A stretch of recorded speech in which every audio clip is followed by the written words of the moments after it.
I wanted to talk about was belonging, because as I said to you at the beginning, I've spent a lot of time over the last couple of months here, there and everywhere talking to organisations and folks about what belonging is.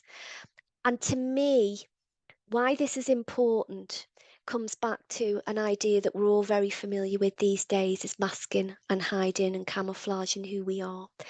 Because what I certainly think in my line of work is that when people don't feel comfortable because they don't feel like they belong, that's where in part sometimes the masking really comes out in force. And it's all the things that we would imagine it to be. And I've had people say, as it's here, I've changed my voice, I've taught myself to make eye contact even though it's really uncomfortable, I'm laughing at jokes that I don't get, I fake smile. So it's all these different ways that we're hiding of ourselves.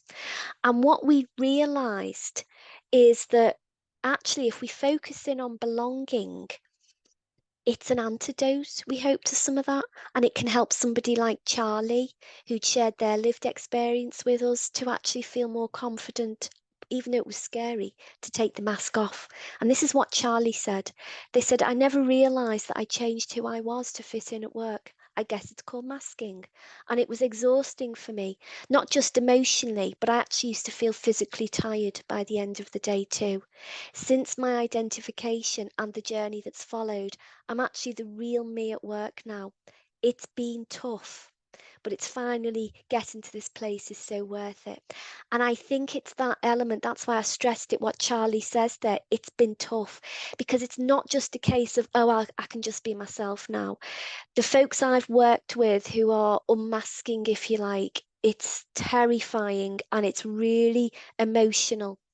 And it's ageless, it's genderless in terms of the people who it happens to and the people who are scared to take the mask off. And that's why when we started to talk about belonging, and I won't go through all the slides because I've just got one eye on the time, we realised that actually it was a good segue in to have some of these conversations. And something I do want to share with you while we're all still chatting, guys, is this one. Really, really interesting. And Natalie, you might have a thought on this because this blew me away. So yes, I think most of us understand what belonging is, and there's a lot of stuff out there. And as I say, please do have these slides. You're more than welcome. But when I was researching belonging for Dyslexia Awareness Time, I found this by Brené Brown about, and it's a genuine question because I still don't know the answer, but I feel like it's a really interesting thought process to go on. Is the opposite of belonging fitting in? And this is what Brené says. She says, fitting in is about assessing a situation and becoming who you need to be accepted. Belonging, on the other hand, doesn't require us to change who we are. It requires us to be who we are.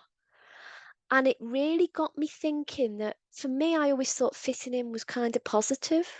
And it started me to think that maybe it's not about fitting in. And actually, if we dwell too much on we've got to fit in at any cost, that's where I think it can lead to masking.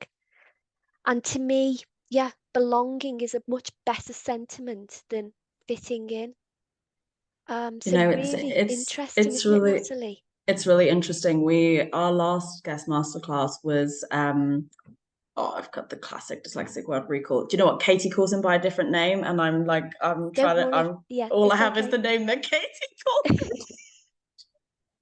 But he did a session on this, and he actually referenced this quote Really? as Now, well. isn't that Yes, talking there is a about zeitgeist about this. We all seem to be coming together, having these similar thoughts. It's fascinating, isn't it? it's the positivity guy with dyslexia. You definitely know who he is. I just forgotten his name. Yeah. I'm looking it up right now. Yeah.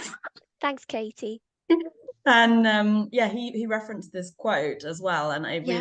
really struck a chord with me. Yeah. One of the things I like saying to people when talking about the concept of kind of fitting in and environment of your workplace and culture and everything you've talked about is, if you think about dyslexia as like a backpack that you're carrying around, and Martin Bloomfield, thank you. Oh, Martin, yes. Yeah, but don't tell him that Brilliant. Katie has a very special name. No. Which is not his actual name.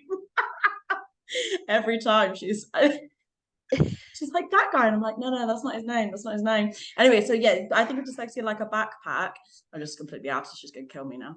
I think of dyslexia like a backpack. And one of the things that I often say to people when we think about culture and stress and all of these things is, if you think about it, you're putting the bricks in terms of your executive functioning challenges, your difficulties with literacy, the difficulties of that mulling time that maybe we need, and you're putting all those bricks in, and it's a little bit heavier to carry around your backpack, and you're working with those challenges and the reality of that backpack. But then if you are stressed, or you're not feeling comfortable, or things are difficult for you, or you're embarrassed, or you're not confident, or whatever it is, you're just chucking another 20 bricks in there on top.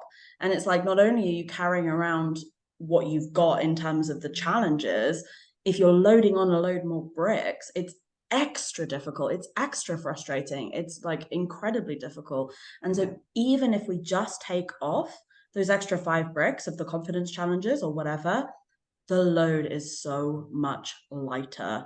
And even if you still have those challenges, the reality is that you're walking around and it's so much easier.